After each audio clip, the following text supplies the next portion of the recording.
All right, you're live. Good afternoon and welcome to Blueprint for Maryland's AIB meeting for today. Today is November the 21st. We have a rather full agenda for today, and I want to thank everyone for joining us today.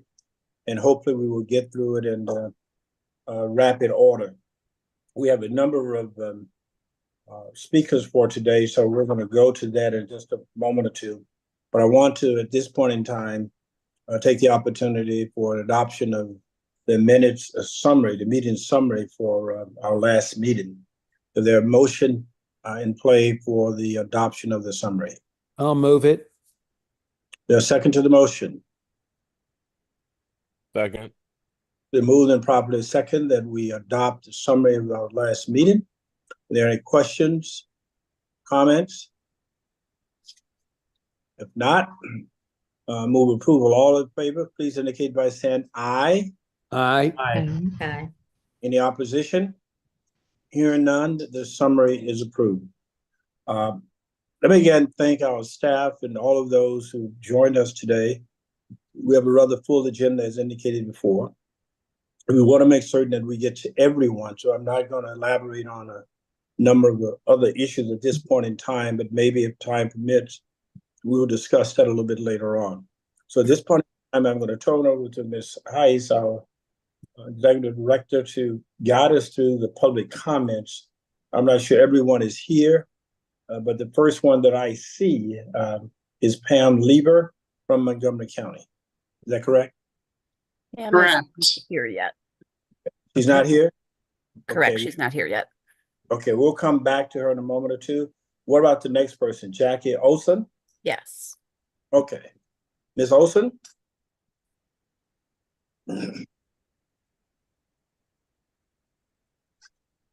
I'm not sure if she heard her name called. She did. She's here. Did you call Jackie Olson? Yes. Yes. Yes. Okay. I did not hear that, but I am here Oh, and I'm sorry. all right. Good afternoon. My name is Jackie Olson and I am a National Board Certified Teacher at Annapolis Elementary School. I'm here to speak on behalf of the 5 AACPS teachers who became nationally board certified in December of 2023 when our schools were still on the MSDE identified list of low performing schools.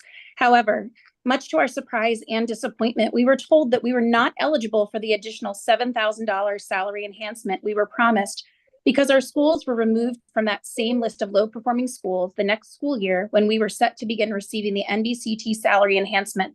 We started this process because AACPS came to our schools to actively recruit teachers to pursue national board certification, citing the additional $7,000 salary enhancement as a key motivator. We were told that this financial incentive would be available to us upon certification. As a result, the 5 of us worked tirelessly to complete all required certification work during a single year, the 2022-2023 academic year when our schools were designated as low performing. While it took the National Board until December of 2023 to award us our designation, we were teaching at the same high quality that earned us the National Board throughout the entire 2023-2024 school year during the time that our schools were still designated as low performing. This should entitle us to the same benefits as teachers who certified the year before us in December 2022. Those teachers began receiving their salary enhancement the very next month, January 2023. However, due to the AIB's June 2024 guidance for when new NBCTs begin their compensation, we've been unfairly excluded from this benefit because we had to wait until the next school year to receive the salary enhancement, which was the same year that the low performing designation was removed from our schools. This situation has become a deterrent for many teachers who are now reluctant to pursue national board certification, fearing that they will be promised a financial incentive only to have it changed or taken away later. What was meant to be a motivating financial incentive has instead become a source of confusion and frustration, undermining the intended purpose, which is to recruit and retain highly qualified teachers in Maryland's most vulnerable schools. It is a discouraging message to those of us who dedicated ourselves to this process and to our schools. One solution to address this issue would be to change the guidance to allow teachers who start the NBC process while their schools are still on the low performing list and successfully achieve national board certification within a 3-year window to still be included in the additional $7,000 grandfather clause. This would allow teachers enough time to earn and receive their certification and the associated salary enhancement, even if their school status changes during that period, so teachers are not penalized for the positive changes they've helped bring about. It is against the spirit of the Maryland Blueprint to penalize teachers like us who, through our very efforts to gain the national board certificate, contributed to lifting our schools off of the identified list, especially when we continue to serve in the same community, providing the same high quality instruction to our students. The additional workload to achieve national board certification deserves consistent and reliable compensation. In closing, we urge the AIB to change their guidance so that the promise of the blueprint is fulfilled and fairness is restored to the certification process. Teachers like us deserve the financial recognition that we've earned, especially since we were the ones who actively contributed to increasing the academic achievement of our students at our once low-performing schools that we continue to serve. Thank you. Thank you. Our next speaker is Lauren Williams, Montgomery County Public Schools. She is entering and her audio is connecting right now. Hi, Lauren, it is your turn for public testimony. Sorry about that. Good afternoon, members of the AIB. My name is Lauren Williams, and I am a school counseling intern at Little Bennett Elementary School in Montgomery County. I'm also a graduate student at Walden University, where I'm pursuing a master's degree in school counseling and will graduate spring in 2025. Prior to graduate school, I served as an elementary school teacher in Baltimore County Public School System. I'm here today to speak about Pillar 2 of the Blueprint for Maryland's Future Comprehensive Implementation Plan. This subtask calls for AIB and MSDE to develop guidance for LEAs regarding NBC certification for school counselors, media specialists, and other positions, as well as the requirement to be eligible for the NBC salary increase. As someone who is planning to pursue NBC in school counseling, I am concerned about the lack of clarity surrounding the NBC salary increase incentive in Maryland. Many other states offer financial compensation to educators who achieve a NBC in school counseling. In fact, 29 states do, and my hope is that Maryland will consider the NBC for school counselors. As a classroom teacher, I enjoyed the challenge of helping my students not only academically, but also their well-being. This inspired me to seek my master's in school counseling. Every student needs a highly qualified teacher, and every school needs a highly qualified counselor so that our students can thrive. I'm excited about our future, and I know the work can be done, and the NBC certification for school counselors is one way to maintain the skills of our counselors that will ultimately benefit our students and families. I urge you to take the action of the NBC salary increase incentive guidance and the school counselor target metric. These actions would send a strong message that the state of Maryland is committed to recruiting and retaining the best and brightest school counselors. Thank you. Thank you, Ms. Williams. We now go to Sandy Jacobs, Baltimore City Public Schools.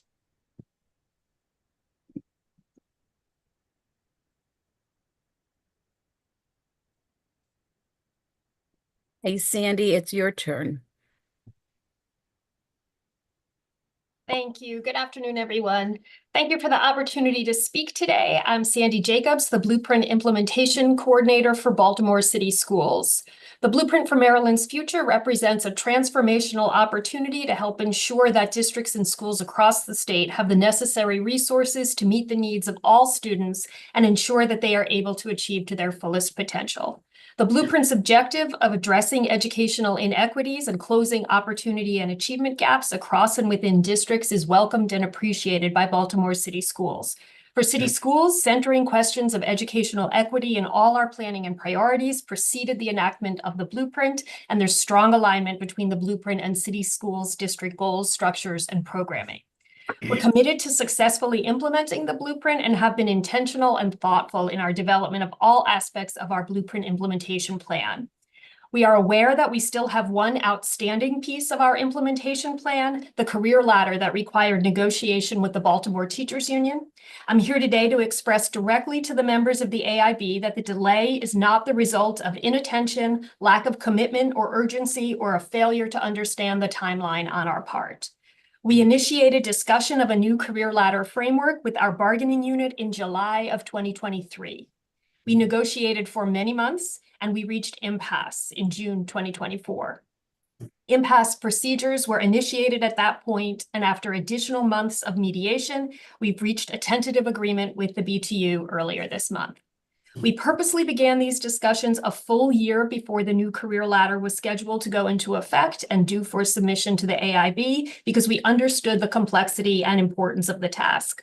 Baltimore City Schools had existing career pathways in place that would be sunsetted as we transition to the new blueprint career ladder, and we've been committed to applying the lessons learned from these previous pathways while also making sure we meet all the blueprint requirements and serve the best interest of our educators and our students. We're pleased to now have a tentative agreement for a new career ladder, which will provide a comprehensive career advancement system for educators that fosters continuous professional growth, recognizes and rewards exemplary teaching practices, provides opportunities for leadership and specialized roles, and allows exceptional educators to stay in the classroom, ultimately enhancing the quality of education and student outcomes in city schools. We will submit our plan to the AIB as soon as possible after ratification by the bargaining unit and approval by the Baltimore City Board of School Commissioners, which is scheduled for December 10th. Thank you so much for your time and attention. Thank you. Our next person is Kathy Ridgway. I'm sorry, Kathy Ridgway. Amelia Dotson is next on the agenda, and she's in the room. Okay. Who's up then? Which one? Amelia Dotson. Okay. Followed by Kathy Ridgway. Will be next.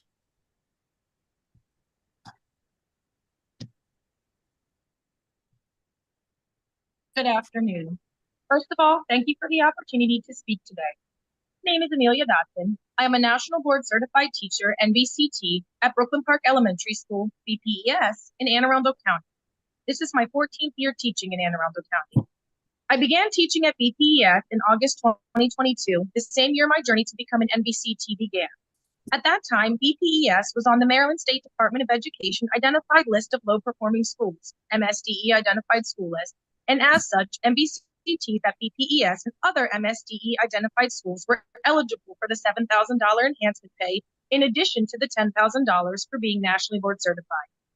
I thought, why not pursue national board certification since I would not only get $10,000 salary increase, but also the $7,000 MSD identified school enhancement, along with increasing my early childhood knowledge and enhancing my teaching skills.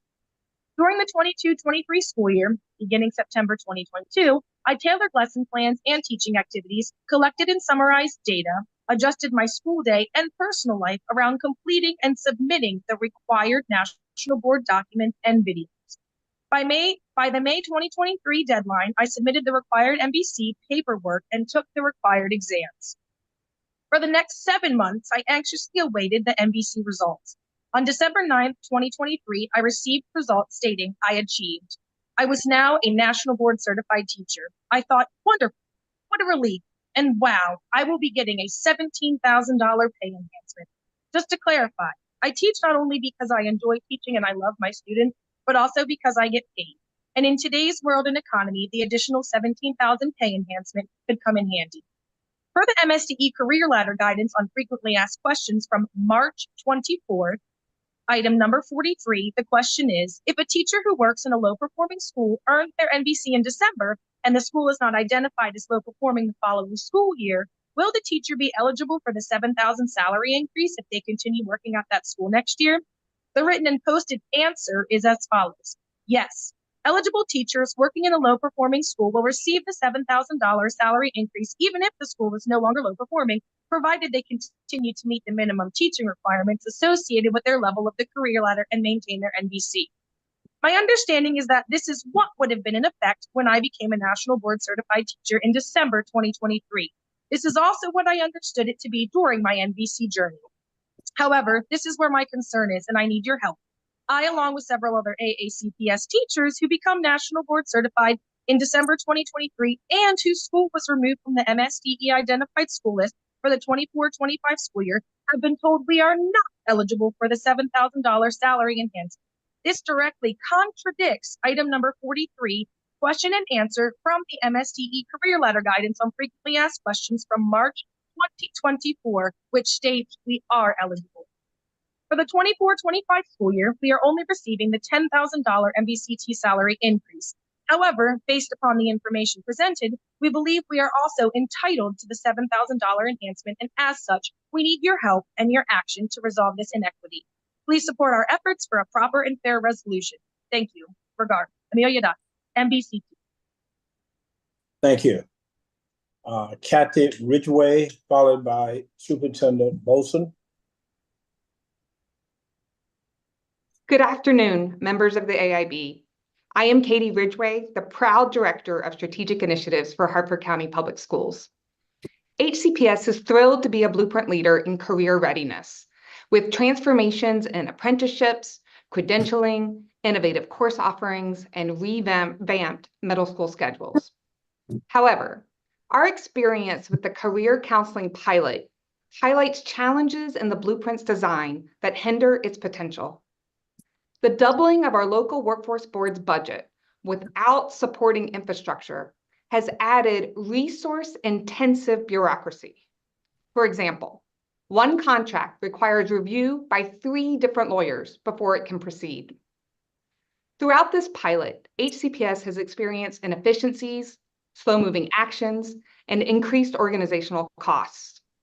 Meanwhile, we are held accountable through potential withheld funding, but we lack the authority to manage the program ourselves. Last year, without a budget for our local program, we withheld funds from our workforce board, but we were directed by the AIB to release those funds. As such, the FY24 budget was never finalized. Moreover, our first receipt of a financial report came just last month through the AIB's required reporting. Our efforts to improve this circumstance have been extensive and ineffective. With consistently unfilled positions due to lengthy onboarding processes and lack of authority for HCPS to spearhead the work that we know our students need, the pilot's problematic design is directly impacting students' access to critical resources. We respectfully request the AIB to allow districts to directly lead career counseling, enabling us to tailor programs to local needs and circumstances. This approach would maximize the impact of these funds, reduce inefficiencies, and provide timely support to our students. We are committed to continuing our partnership with our local workforce board to leverage the strengths they bring to our community. Their expertise in our local workforce demands and support for our students receiving career credentials is incredible. At the same time, we're asking for the opportunity to build on our own strengths that have a proven track record of improving career readiness outcomes for our students. Please allow us to be leaders in the future of career counseling. Thank you for your time and consideration. We look forward to continuing our partnership with the AIB and our local partners to ensure vital resources are used effectively to transform the lives of our students. Thank you. Thank you. We'll now go to Superintendent Bolson, followed by Kim Bakar. Superintendent Bolson is not currently here, but we do have Kim. Okay. Followed by Jamie Wren. Jamie's is written testimony. Okay. We have one person from the beginning that we can go back to, but they're still not here. And we have one person in the waiting room that we're waiting to confirm. Okay, thank you.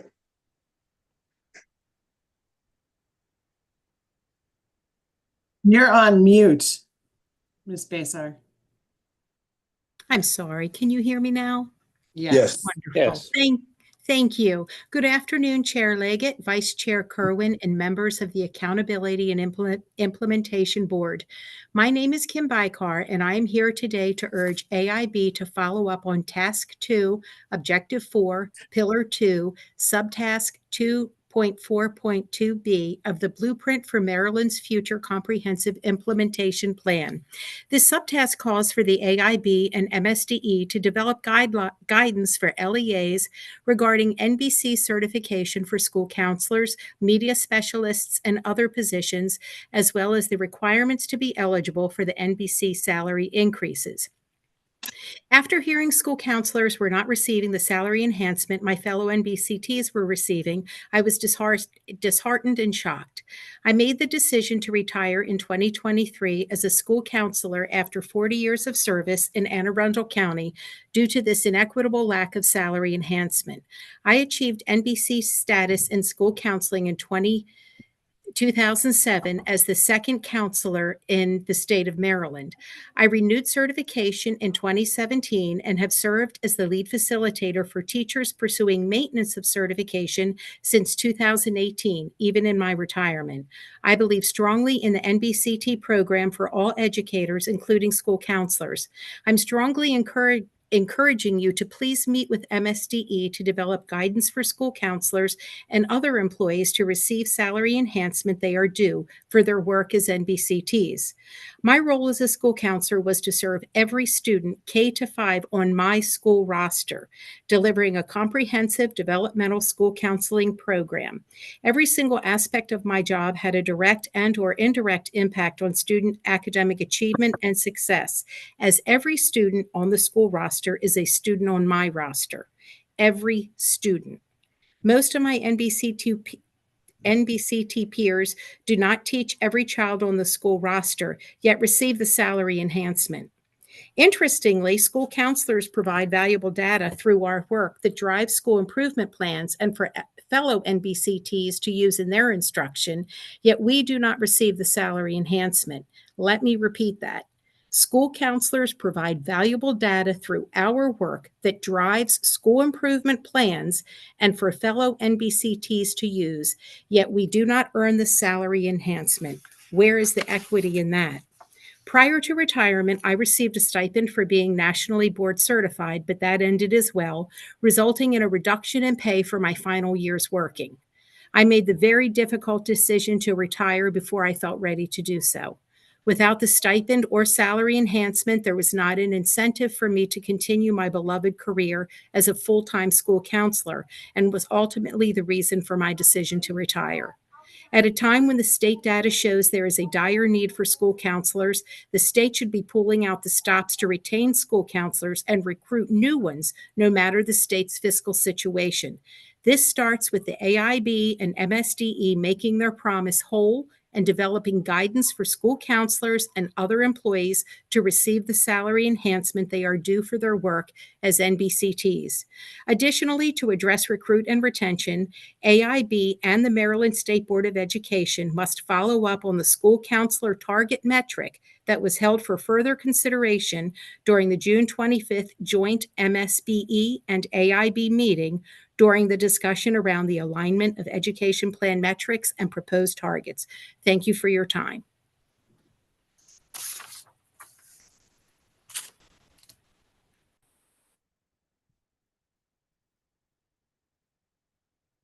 Is Superintendent Bolson here at this time?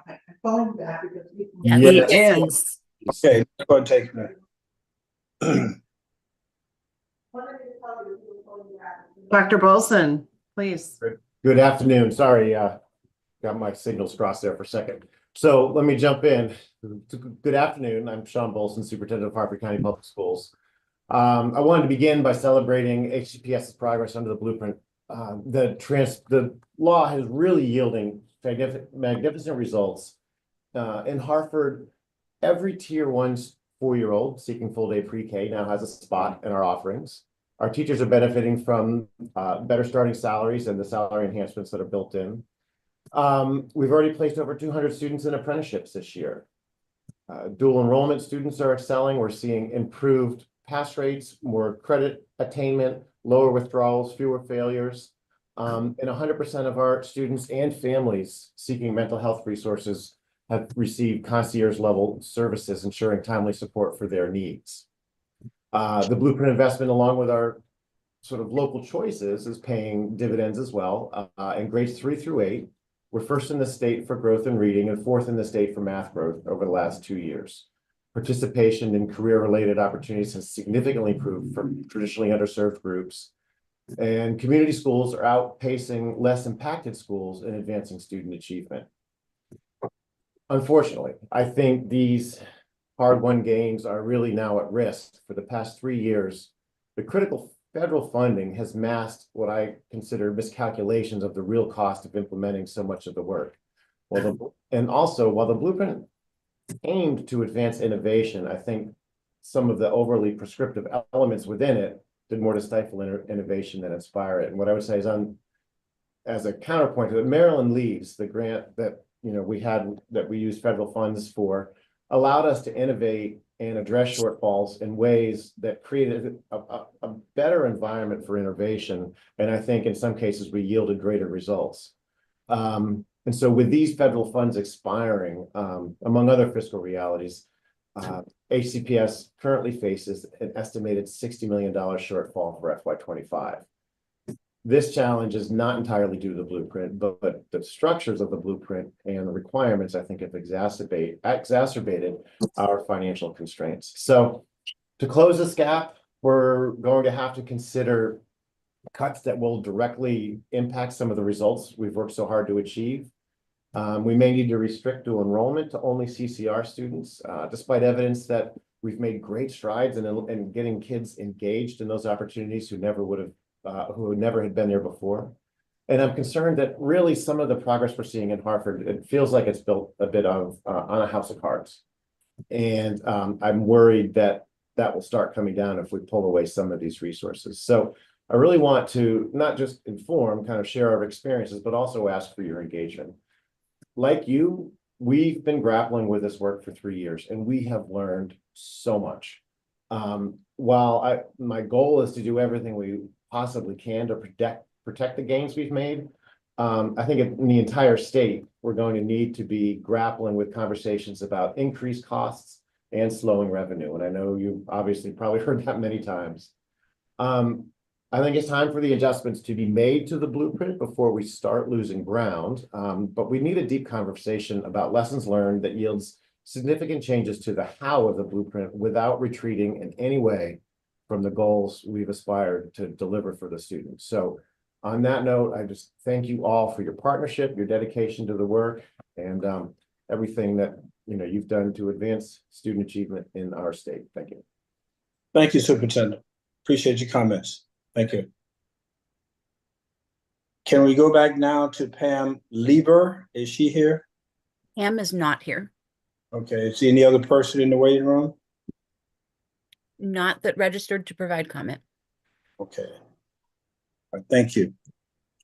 I want to follow what the superintendent said and see whether or not we can get a list of suggestions or changes that they believe are pertinent for continuation of the progress we made, but providing some level of flexibility so that if he's still on, we'd like to have that information and before we engage in a discussion further with them and his group.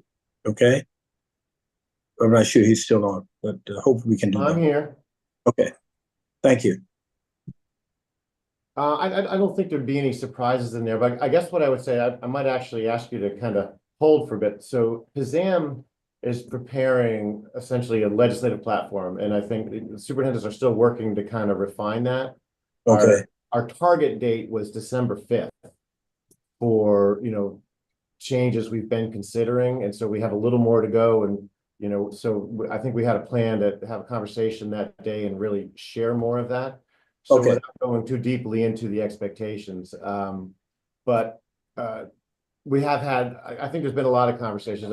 And again, I don't want to start going too much off the cuff here because I think a lot of things I'd say might be just my thoughts, but not everybody else. But I'm happy to answer specific questions Okay. about that. We'll wait until that point in time. Okay. Thanks, sir. All right. Okay, if that concludes all of those who want to make public comments today, we have the written statements, and hopefully we'll get back on some of the issues that we heard in a timely fashion. So thank everyone for your participation. We greatly appreciate your input. Thank you. I think at this point in time, we'll move to item number 3, which is to adjourn for a closed session for legal advice. So if you have, Madam Executive Director, our statement, to read that and we'll take a vote on it. I'd be happy to read that for you, Rachel. Thank you. For its next agenda item, the board expects to receive legal advice pursuant to section 3-305B7 of the general provisions article of the Anti Code of Maryland. The motion is to move into executive session for this purpose. Okay, well, also move. Is there a second to the motion? Second. Okay, and moved and properly second, and we adjourn to closed session. And let me make clear that we will come back for an open session. We don't have a precise time on that, to pick up items 4, 5, 6, and 7. So we will return, but at this point in time, we will take a vote to move to adjourn to closed session. Are there any questions or comments related to the motion? If not, all in favor, please indicate by saying aye. Aye. Aye. Any opposition? Hearing none, the ayes have it. We will now move to closed session.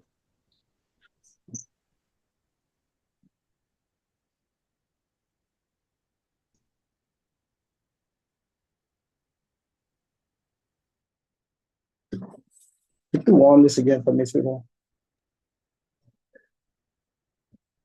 So, I think you want to leave this meeting and go to our closed session meeting and then come back into this meeting when we're done. And Rachel, how do we get to the link? It is on the meeting agenda. Okay, thank you. Mm-hmm.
Okay, that's all right. We're ready. Great. So,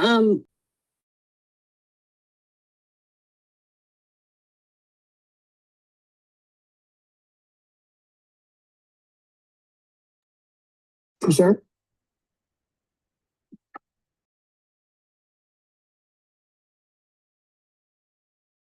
Is somebody's audio going through on the?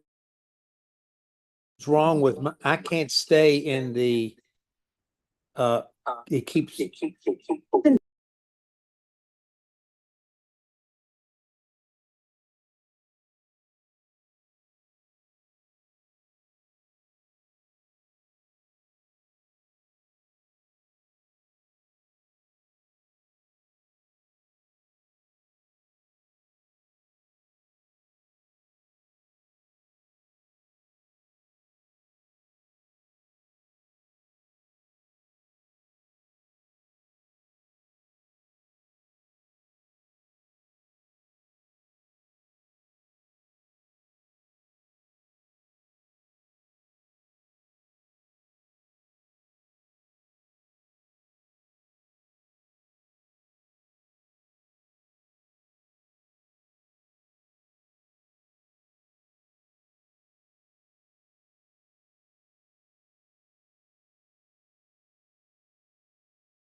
Okay, I finally got in. I'm sorry, but I had to do it with my phone. I couldn't do it with the laptop. I don't know why. Okay, we're all here?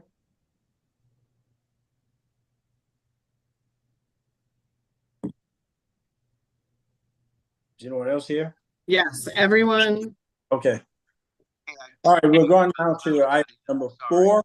But I had to do it with my phone. I couldn't do it with the laptop. Can you, Shawanda, can you mute? Okay.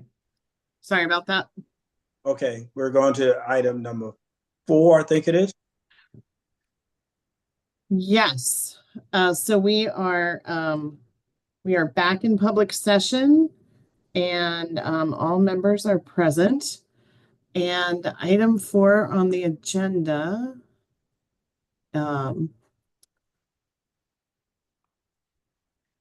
is a review of the LEA Blueprint Implementation Plan status. And we have a slide deck that I think we can share and work through. If you can go to the next slide.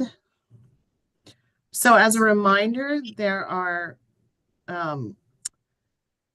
5 main components of the 2024 LEA implementation plans. These include the Part 1 and Part 2 submissions that cover the LEA's plans through 2027. And this also includes what we refer to as question 23, which is the question around resource allocation and strategic budgeting that the LEAs have been working through separately. There is also the initial career ladder submission, which was to be effective July 1, 2024, and as well as the first maintenance of national board certification, agreed upon salary supplement, which was due by September 1st. There is also the attestation that teachers received the 10% salary increase between fiscal 20 and 24. The required pre-K through grade 12 comprehensive literacy plan that were all required to be submitted in June, and then a revised memorandum of understanding for the career counseling program, if applicable. So not every LEA needed to revise their career counseling MOU, but most of them did. And so just as before, we're just going to work our way through these components and the status of the LEAs in meeting the criteria for success for the components. Next slide. So as we discussed at last month's meeting, as of the October 24th board meeting, all 24 LEAs have been determined that they meet the criteria for success for the Part 1 and Part 2 submissions, not including question 23. That is a separate review process. So all 24 LEAs meet that first component, and staff have recommended approval of those Part 1 and Part 2 plans. Regarding question 23 and resource allocation, as of last month, 9 of our LEAs were recommended that they met the criteria for success, and the remaining 15 LEAs were continuing to work on their responses. The MSD and AIB staff have reviewed some resubmissions that we received. As a reminder, we requested that resubmissions be submitted by November 12th. We received many of them. By that day, we did receive a few additional pieces after that date. But at this point, staff is recommending that the 15 remaining LEAs do now meet the criteria for success for the question 23 and are recommending approval for the remaining LEAs for that component. And just as we have a status document that we're going to share in a few minutes, and that will lay all this out. Next slide. For the initial career ladder plans, I won't read this to you, but this is a summary of the components or the criteria for success, so to speak, and the components that were required to be included in the initial career ladder plans. Next slide. At this point, the 22 LEAs have submitted their career ladder plan, including the first maintenance of certification. 2 LEAs have not submitted. Baltimore City has not submitted their career ladder or their first maintenance of certification. Montgomery County did submit their initial career ladder, but has not yet submitted the maintenance of certification. And then, so there are 4 LEAs that currently do not yet meet the requirements for approval of their career ladders. That includes Baltimore City and Montgomery County, because they have not submitted them yet. And Anne Arundel and Talbot County, we have provided feedback and have requested additional information. All of the other 18 LEAs then are now recommended for approval of their career ladder, including 5 or 6 LEAs that were not recommended in October. Next slide. You can go to the next slide. We covered this one. All of the 24 LEAs have already been determined to have submitted a proper attestation that they did meet the 10% salary increase requirement. So we have previously recommended all 24 LEAs have met that component. Next slide. And then also for the pre-K through 12 literacy plans, MSDE and our literacy expert partner, Mile, have recommended approval of all 24 LEA comprehensive literacy plans. And then the last component is the career counseling MOUs. In October, 6 partnerships had submitted their career counseling MOUs that met the requirements for approval. Today, AIB staff are recommending 9 additional career counseling MOUs for approval. There are 2 partnerships that have additional information and revisions to make to their MOU, and so they are not ready for approval today, and that is Prince George's County and Baltimore County.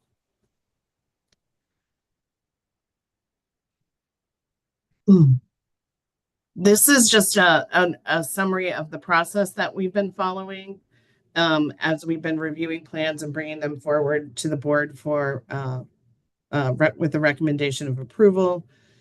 And I think if we can go to the tracker document.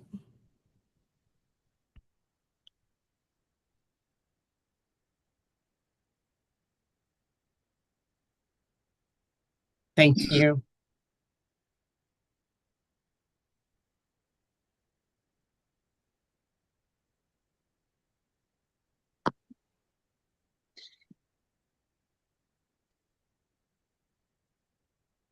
Are you there? Are we able to share the tracker document? Yeah, 1 second.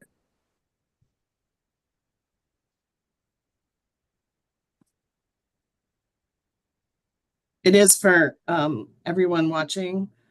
It is also posted on the website with all of the meeting materials.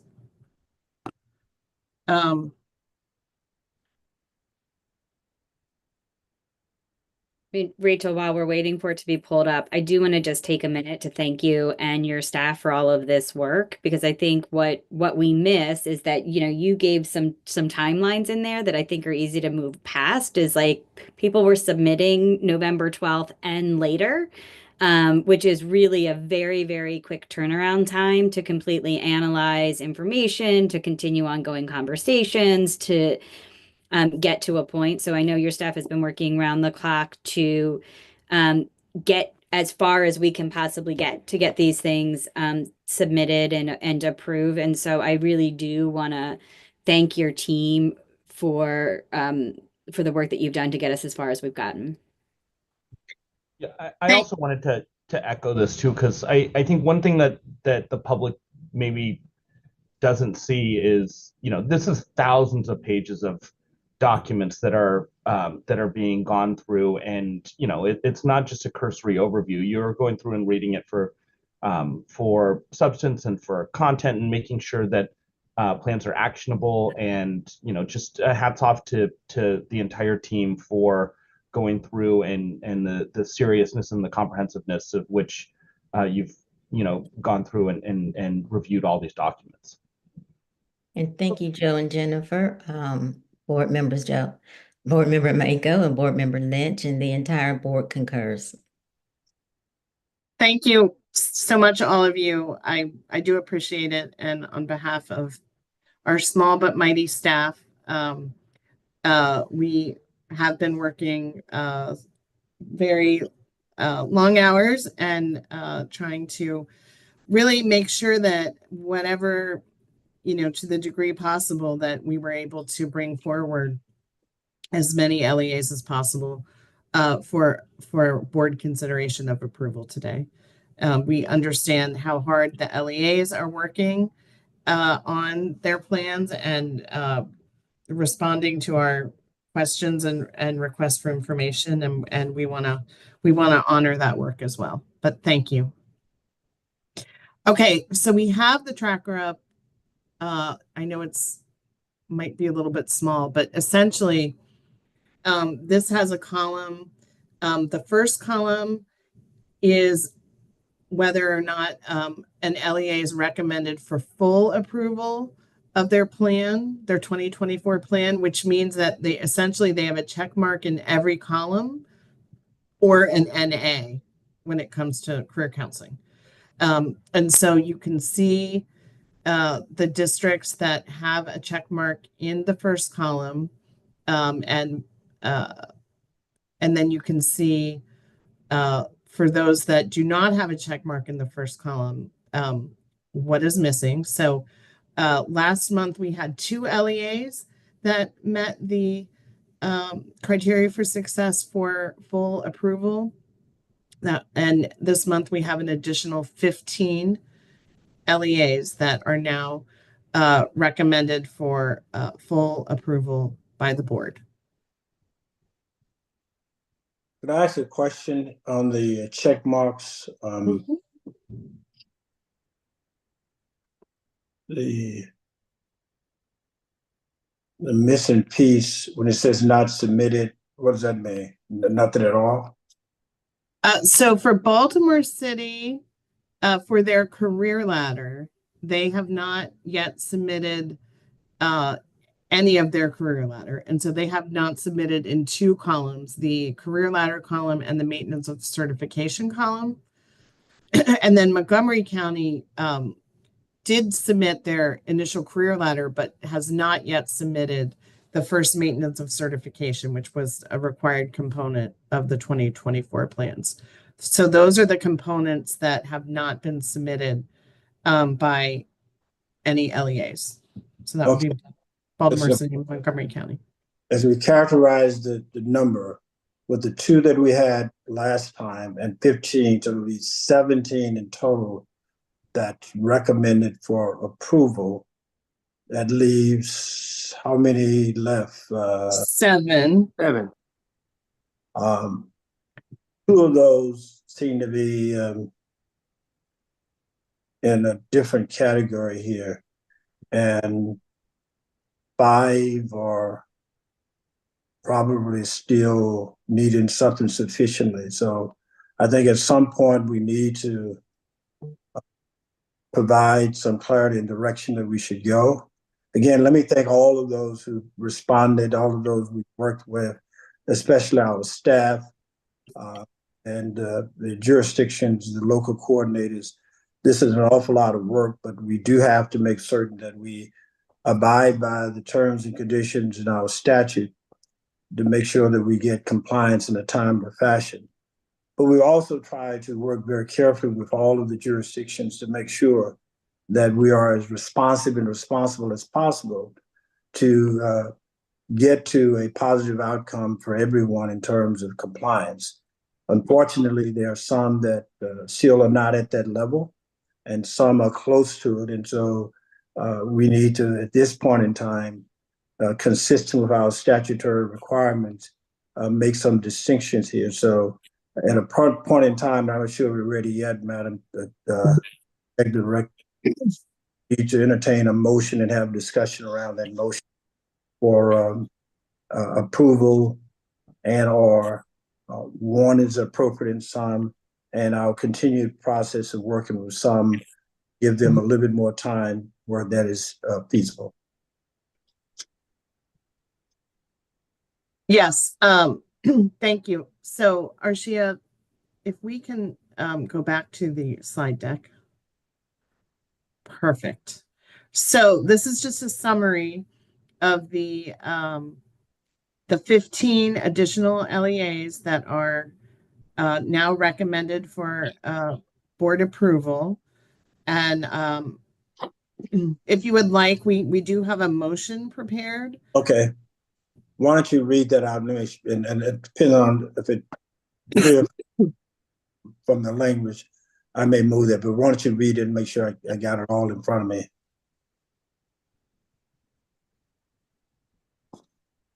Could you read the motion, please? Yes.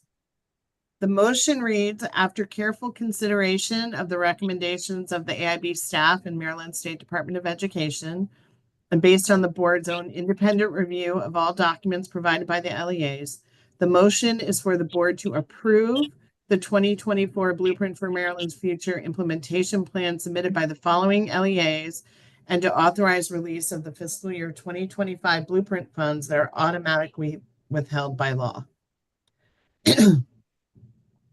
And in addition, to clarify that the board's approval extends only to the elements of career ladders that are set forth in a fully executed agreement between the LEA and the local education association.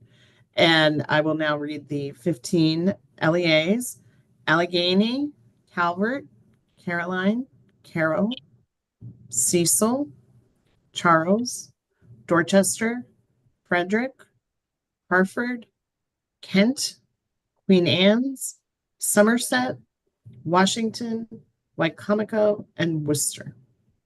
Okay.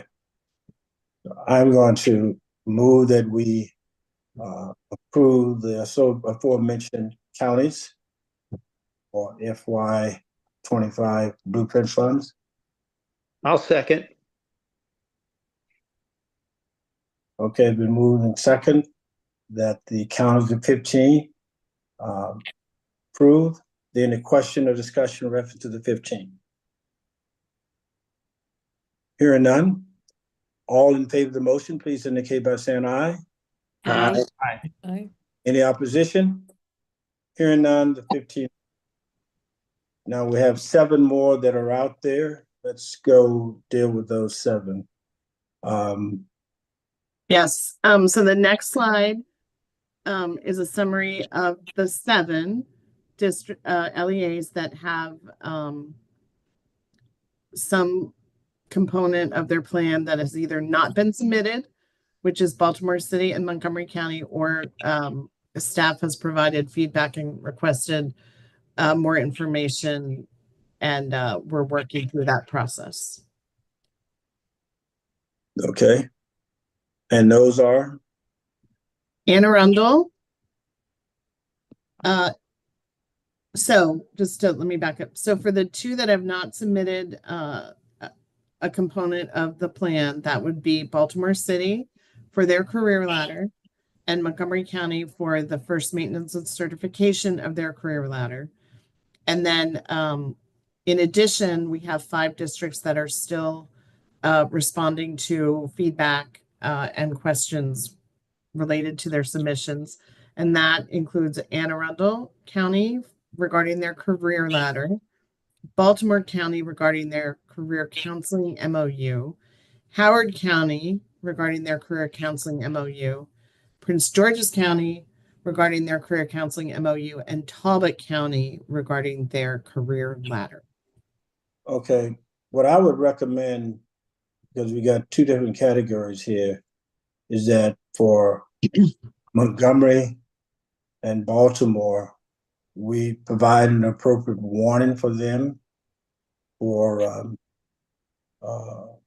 the failure to timely comply.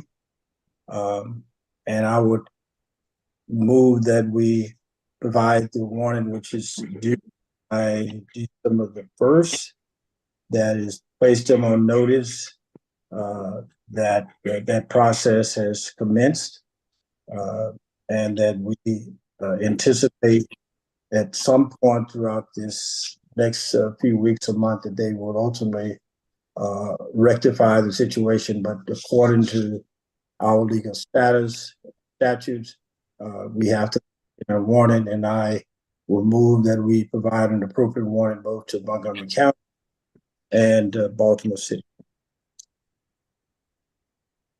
I'll second. Okay, it's been moved and properly second. Appropriate warning to Baltimore City and Montgomery County. Then the questions or discussion related to those two counties. I don't have a question, and it's not really a discussion. It's kind of a expression of, I just want to make sure, like, we understand that Baltimore City is, you know, they were at an impasse and they've worked through it. It sounds like, and so I am very hopeful that they'll be able to rectify it. And so I just, even though this is about giving an official warning, I hope that it's seen as they're on the right path, and I look forward to seeing that ratified.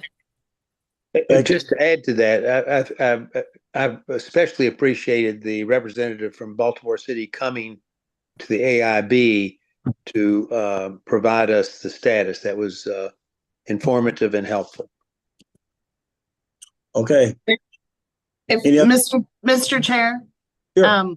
Couple things. I see, first off, I see Member Manco's hand up. Okay, want to take it, Mr. Manco? Yeah, I mean, I think I hope I capture the sentiments of the entire group that, you know, at the end of the day, our hope is that by the time we get to February that we have every single one of these plans approved, and you know, there's not a you know, we aren't put in a position where we even have to contemplate or discuss, you know, the potential of withholding funds. But I guess the question that I have is for the staff, like what measures do we have in place over the course of the next several weeks and months for these 7 LEAs to provide the maximum amount of supports needed to ensure that that each of these full plans are ready for approval prior to the deadline? So we will certainly have made ourselves available to all of the LEAs to provide more feedback, to answer questions, and we will continue to meet with them and review drafts and answer questions and support them in any way we can to meet the requirements. And I wonder if maybe if we can go to the next slide, just so we can look at the timeline, if that's helpful. So the next steps then are going to be Rachel, we have a motion on the floor. Don't we need to take action? Yeah. Apologies. Actually, I need to read the motion. Yes, thank you. So the motion is, after careful consideration of the recommendations of the Accountability and Implementation Board staff and Maryland State Department of Education, and based on the board's own review, independent review of all documents provided by the local education agencies, the motion is for the board to find that one or more elements of the following LEA's 2024 Blueprint for Maryland's implementation plans has not been submitted, and to issue warnings to the following LEAs that their plans are not yet approvable and they are at risk of their fiscal year 2025 and 2026 funds that are automatically withheld by law not being released if these elements are not provided and approvable by February 1st. And the two counties are? Baltimore City Public Schools for the career ladder and the maintenance of certification, which have not yet been submitted, and Montgomery County Public Schools for the maintenance of certification that has not yet been submitted. Okay. I think I made the motion, and for the record, I still live in Montgomery County, and my granddaughter attends school in Montgomery County. Just for the record. So let's get moving there. Okay, any further comments or question related to the motion itself?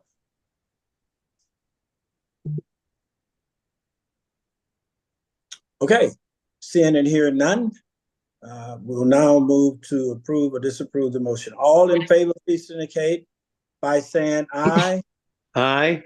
Aye. Any opposition?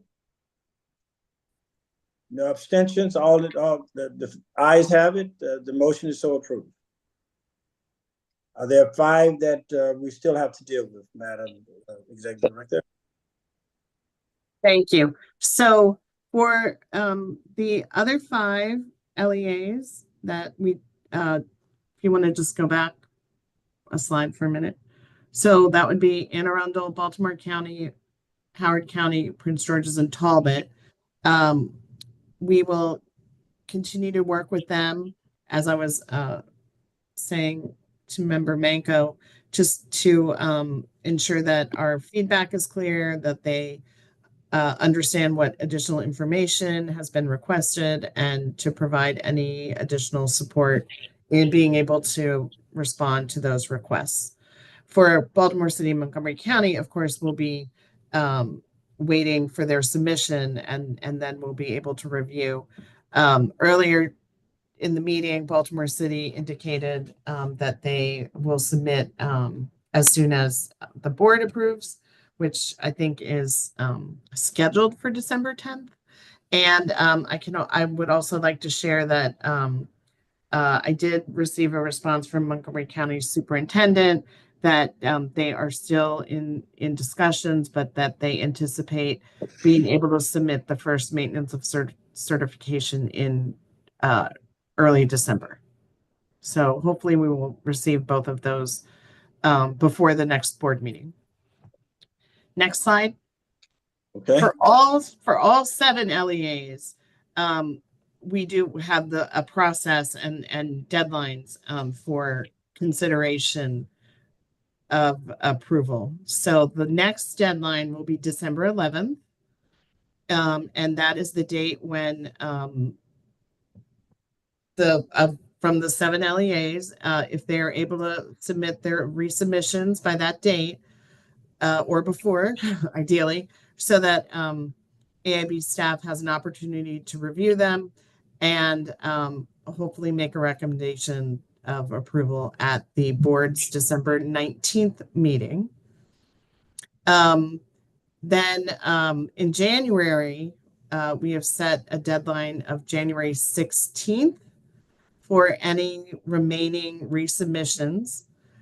So that the board can, so that staff can review and make a recommendation to the board at the board's January 30th meeting. Okay. It is that meeting at which a final decision on whether among the 7 LEAs, their plans are fully approvable. And for any that are not fully approvable by that date, that would then, based on the board's decision, that would then trigger the appeal process that the board adopted last year regarding the timeline for LEAs to appeal a decision of not approval and the possible withholding of fiscal year 2025 blueprint funds. Okay. So those are the next steps for all 7 of the LEAs. All right. Okay. I guess we need a motion to, or do we need a motion on that at all? We do not. I don't think we need a motion. Nope. Not at this time. All right. So we will continue to work with those other jurisdictions, all of the jurisdictions, to make sure that their information is in and approved, and hopefully they can meet these deadlines rather than to be submitted to subject to further challenges as we go forward. I want to thank again all of those who submitted their plans in a timely fashion. We worked through them. I know it is an awful lot of work, and we've worked with a number of them trying to make sure that we get full compliance.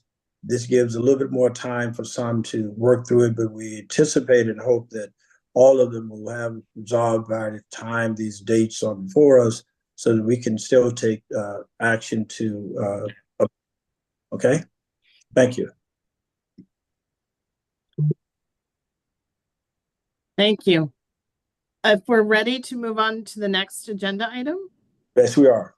it is an update on the state agency blueprint implementation plan. So in addition to the 24 LEAs, we also have our state agencies that were required to submit implementation plans in August, which we have been reviewing and providing feedback. I will ask Emma Pellerin, our implementation plan director, if she can provide an update.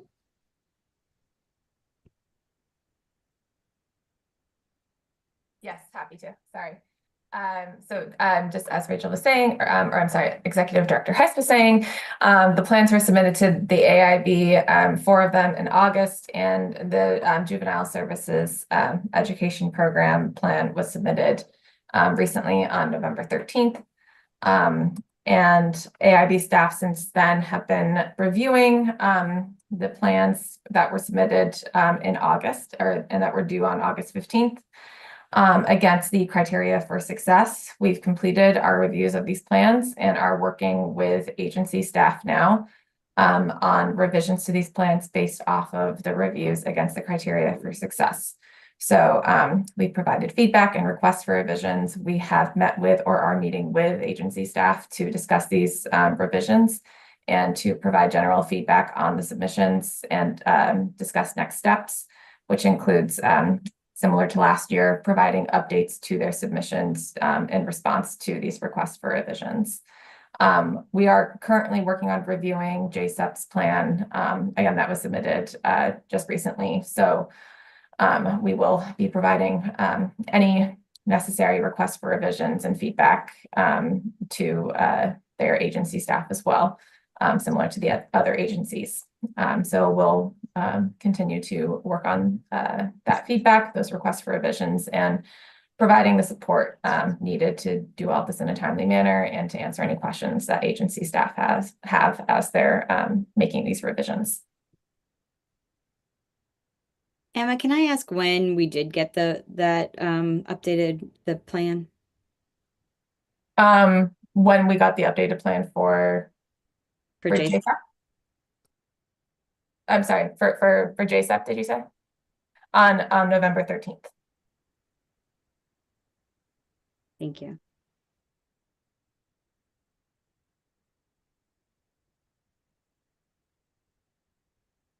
Thank you, Emma. Thank you. So we will be at the earliest possible meeting, bringing forward state agency plans for the board's consideration for approval. But we are in the process of meeting with the agencies with the feedback and receiving revisions that we can review before bringing them to the board for approval. All right. Rachel, is there a deadline for approval for these? There is not a deadline, but we are working to, we would, both the AIB staff as well as the agency staff involved would like to resolve them as soon as possible. So we are certainly pushing forward. It is challenging because it's all the same staff who are reviewing the LEA plans and the state agency plans. So it is difficult to do it all at the same time. So we have been doing our best, but as we have been able to recommend more and more LEA plans for approval, it gives us more time to focus on the state agency plans. Thanks. Are there any other questions on this item? Okay, Okay. I think we'll go to the report at this point in time. Yes, the executive director update. Thank you. The next slide, please, is a staffing update. So we have posted our new government relations position for recruitment. The information is on the AIB website. And in addition, we have shared it out with our our email list of followers and social media and everywhere we can think of. And it also will be posted in the Baltimore Sun as an ad. So hopefully we will receive some excellent resumes. And then we'll be posting and really reposting for two positions related to our Pillar 1 policy analyst and a Pillar 5 policy analyst soon.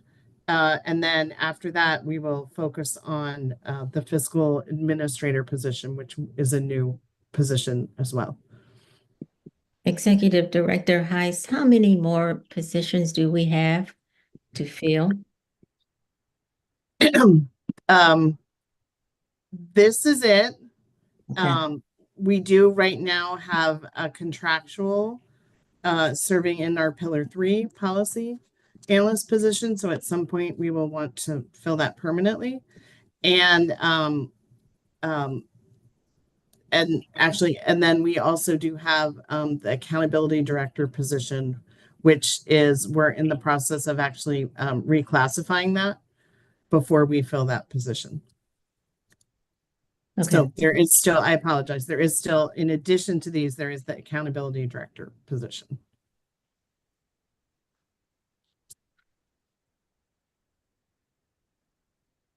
Okay. Any other questions? Okay.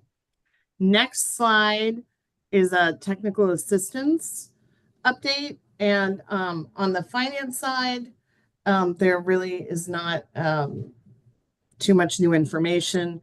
We have made one additional resource allocation award, and we still have one pending. So that will bring us up to 20 of our 24 LEAs participating in our resource allocation technical assistance.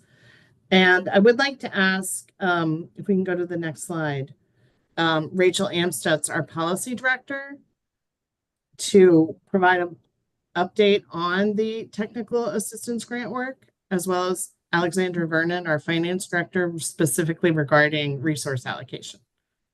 Rachel? Sure. So the grant has continued to be one of the bright spots of my days here working with our strategic facilitators, and this year adding in our strategy leads and strategic partners. We wanted to note that we're continuing with monthly community of practices. So that involves a meeting with our strategic facilitators, and then each of the other content areas also has a community of practice related to that. So pre-K, career counseling, career ladder, and resource allocation, they each meet separately.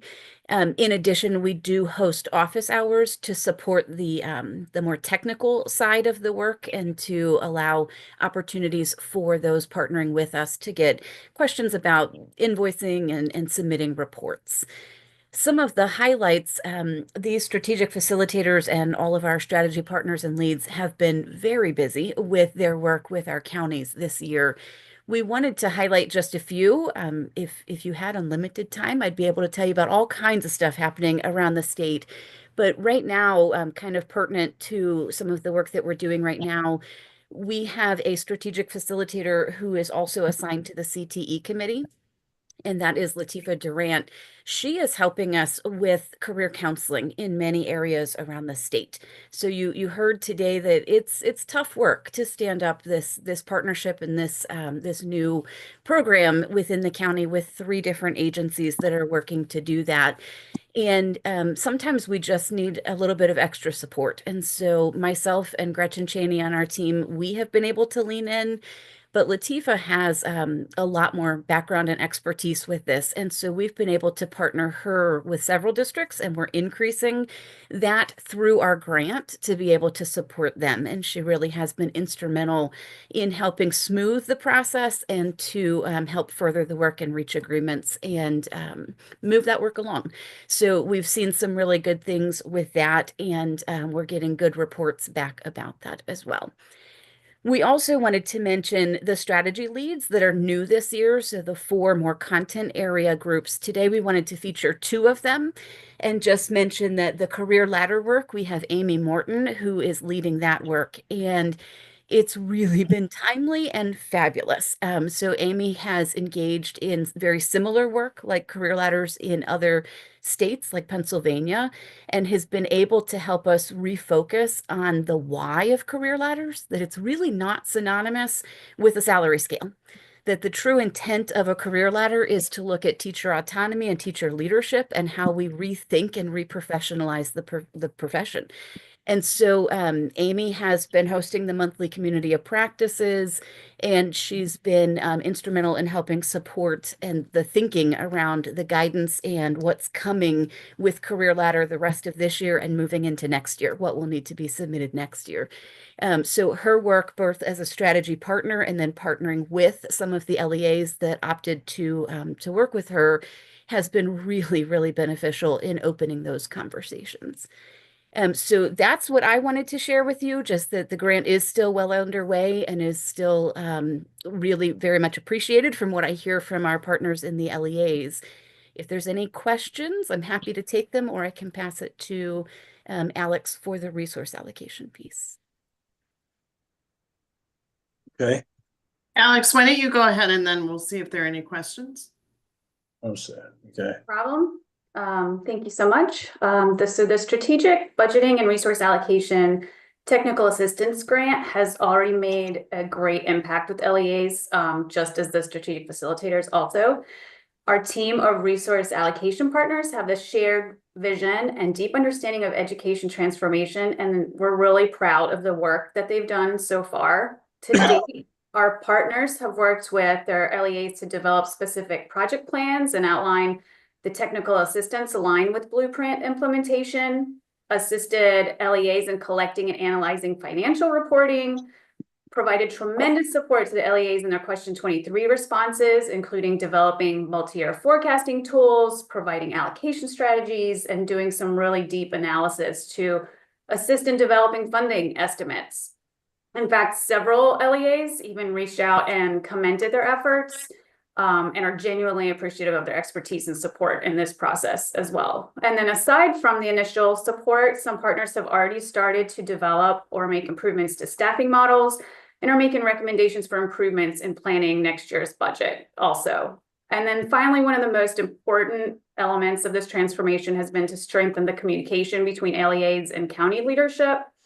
And we recently had a convening with the Maryland Association of Counties that included LEA finance officials and blueprint coordinators, county administrative officers and budget officers, and our strategic partner and our strategic allocation partners to build awareness and understanding of our great grant work, and also engage county leaders in discussion in the blueprint objectives. So in that space, we discussed blueprint funding formulas with state and local share, a high-level timeline of the blueprint, and school-level reporting expectations. So we're making sure that community partners are knowledgeable in the blueprint and can better support each other in decision-making and the annual budget process.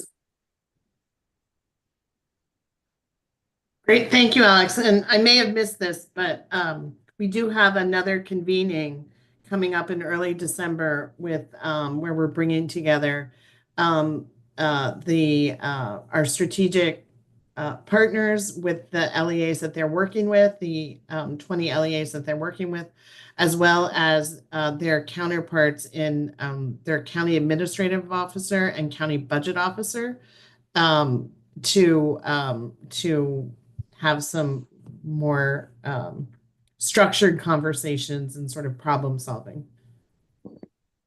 Yes, Member and that is Lynch? December 4th. Thank you. Member Lynch? Yes, I just, as somebody who is formerly from the county side doing that work and working in Mako, I just really want to thank the AIB for leading these works to bring the LEAs and our county partners together. We know that there are real fiscal constraints that our counties are facing, as well as our state. And so I just appreciate having everybody at the table to do that really deep and collaborative thinking. So thank you very much.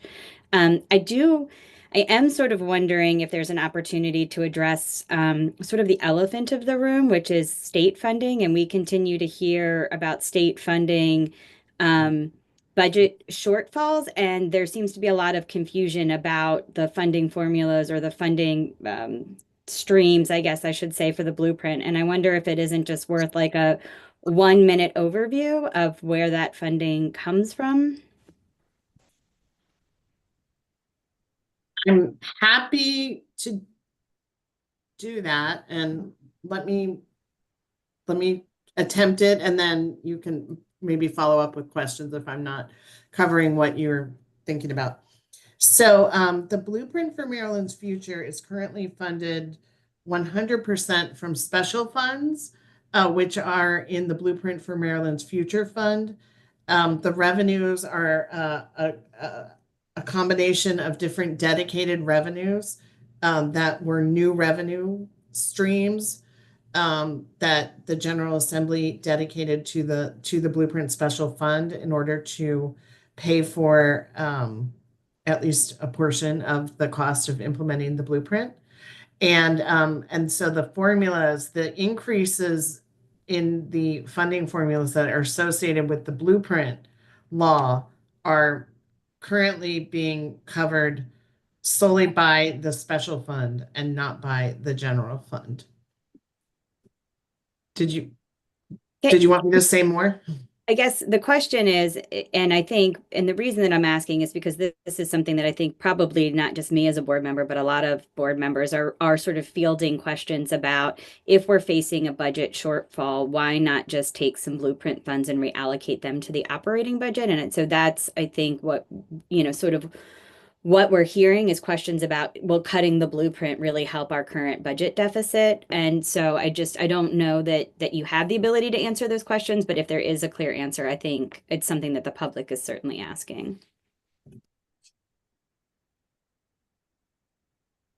But can we start from the initial portion of the question as opposed to where it's come from?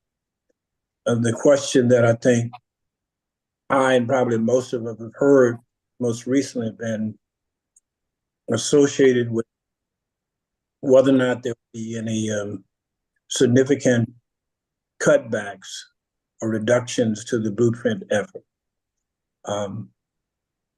I am working on the assumption that at this point, there's nothing before us, although there's been a great deal of discussion throughout the media over the last several months.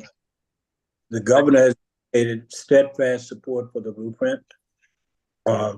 He has repeated this in a number of places. He has said that there may be adjustments, and those adjustments may be more toward policy consideration that could have some financial impact.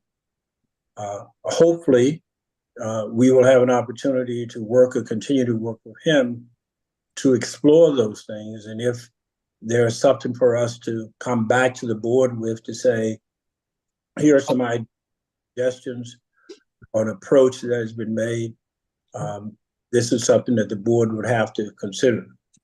I am hopeful with the governor and his team and knowing how important this is for the state of Maryland and its economy, that whatever approach he takes, a member of the General Assembly, would have those factors in mind. I can't predict what he and his staff may suggest or recommend, but I'm confident that he is very supportive of the blueprint, wants to see it implemented. Now, there are always questions about timing, allocations over a period of time. So we have to look at that in terms of if there's something recommended or ideas or suggestions thrown out by him or a member of the General Assembly, we will respond to those. But at this point in time, my view is that we're full steam ahead until and unless we have different direction in which to respond to. And that would be a decision that we would have to look at collectively and respond in kind at some point in time in the future.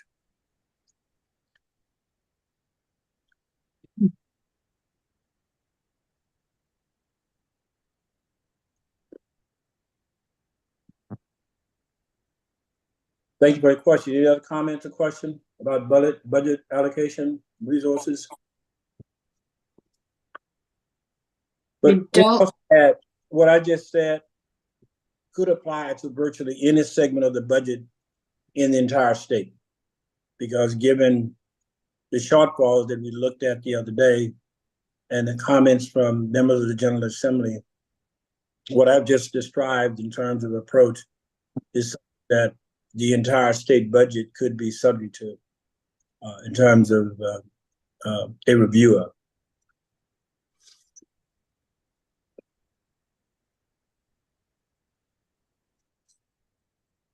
I think, sir, if I can, I think there is an assumption that funding can be reallocated from the blueprint and I don't to address these other things. I think that, so I don't know if that's something that we can address or not address or speak to or not speak to.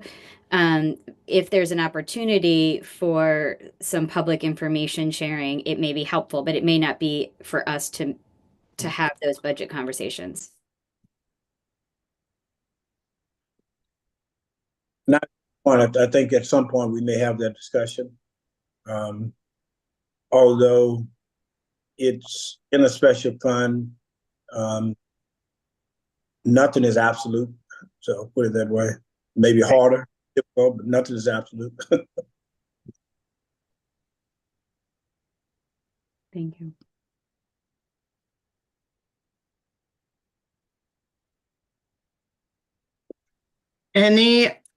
I don't see any other hands right now. I think if we can move on to the next slide.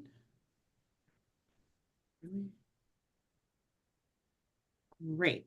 So we wanted to provide an update on outreach and communications. And for that, I'm going to ask our outreach and communications director, Arshia Sethi Snowden. Hi, everyone. Thank you, Executive Director Heiss. So just a quick update on some items that we talked about last time. As we mentioned in last meeting, there was a little bit of a pause with our website redesign, but I'm happy to announce that we have a new contractor on board who will be starting with us on December 2nd. So pretty soon. And we are excited to continue our website redesign process. As a reminder, the timeline for for improving our website is in the spring, but we should have some more specific updates once our new contractor is on board. And then a few other initiatives that we discussed last time, just some updates on them. So our AIB updates, which will be our email update post public meeting, will be starting after this meeting. So in the next few days, everyone on our email list should get an update as to what we covered in this meeting, any relevant materials. If they were not able to tune into the meeting, it'll be a good update for that, as well as looking forward. We also have released our Blueprint Progress Highlights one pager. This is linked in the agendas. But this is just a document that we will continue to update with quantitative data divided by pillar to show progress in blueprint implementation statewide so far. And then we are still working on our implementation highlights by pillar project. As a reminder, this will be showcasing quantitative and qualitative highlights in different forms of implementation by each of our pillars. So we'll be providing some updates on those in the next couple of months. Thank you. Thank you. Arshia, I just wanted to add that we do have the one pager, which I think is actually 2 pages, is posted on our website, or will be. It will be posted. It is right now linked in the public agenda that everyone should have access to, and will be posted on the website. And as we update that, we will post the updated version. Great, thank you. Are there any questions for Arshia?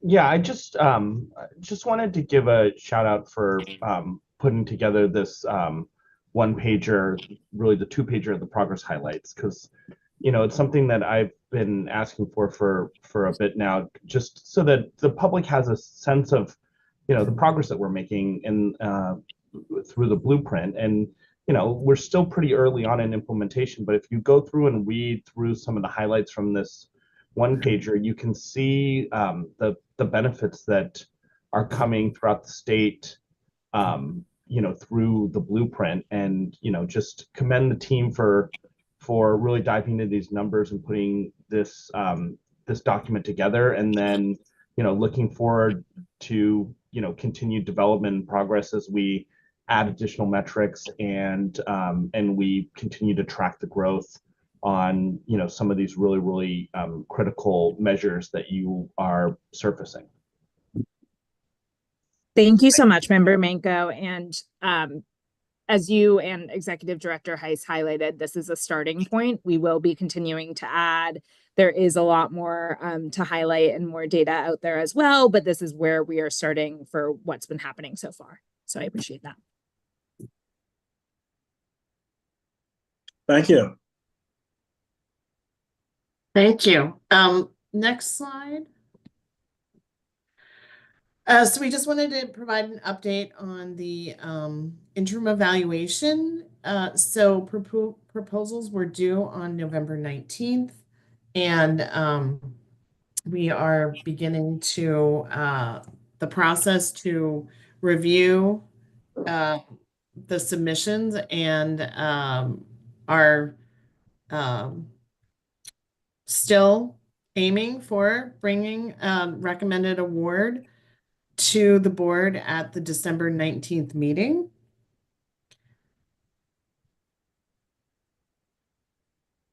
And because of the procurement process, I really can't share anymore.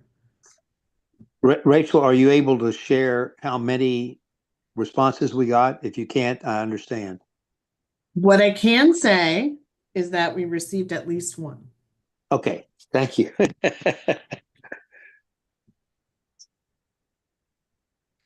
Thank you. And I think that might be the last slide. I'm prepared to be wrong. That is the last slide.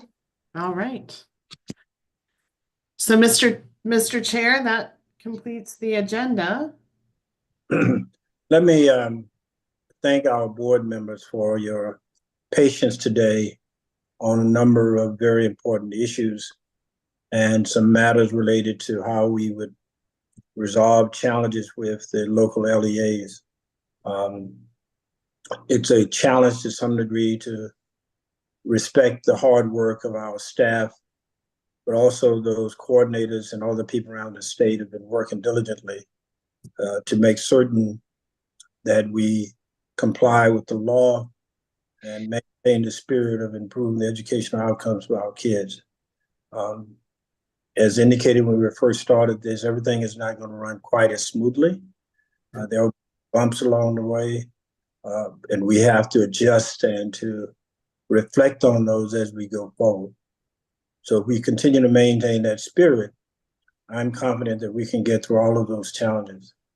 I will say again to the number of jurisdictions that are out there that we're still working with. We are serious about meeting the timeframes and the deadlines for compliance. In everybody's interest to work with our staff and to do so in a spirit of cooperation. It is not our intent to deny anyone certification, but we have a responsibility that we must fulfill according to the law.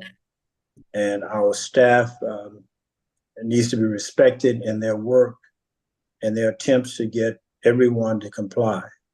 So we have challenges with that. That is not personal. It is simply their ability to carry forth the law, make sure it's done not only in terms of the legal requirements of the law, but the spirit of the law as well. I'm hopeful that all the information they've requested, we responded to in a timely fashion, and that we can move on and continue the hard work ahead of us. The career ladder and all the other challenges that we see out there with board certification are important for us and important for the implementation of this plan. There are some issues that were raised earlier in comments to the board. Hopefully we'll have some discussions, because some of them I think should be addressed with the Maryland State Board of Education, and we will address those with them as well. As with any major piece of legislation that is going through its first iteration, there are oftentimes changes, misunderstandings, misinterpretation, and some challenges here and there. This is to be expected. In fact, I anticipated even more than we've had this. But with that in mind, let me again thank our staff, thank our board members for patience and cooperation today. But I think that we're in a good place to move forward, and hopefully when we meet again in a couple of weeks, we'll have most of these plans behind us and we'll move forward aggressively. And also thank our general counsel for her hard work and her efforts to keep us in line and to respond to all of the legal questions that we've had of her. She's done a terrific job in keeping us in line. Any further comments or questions from our staff or board members? If not, I'll entertain a motion for adjournment. So moved. Seconded.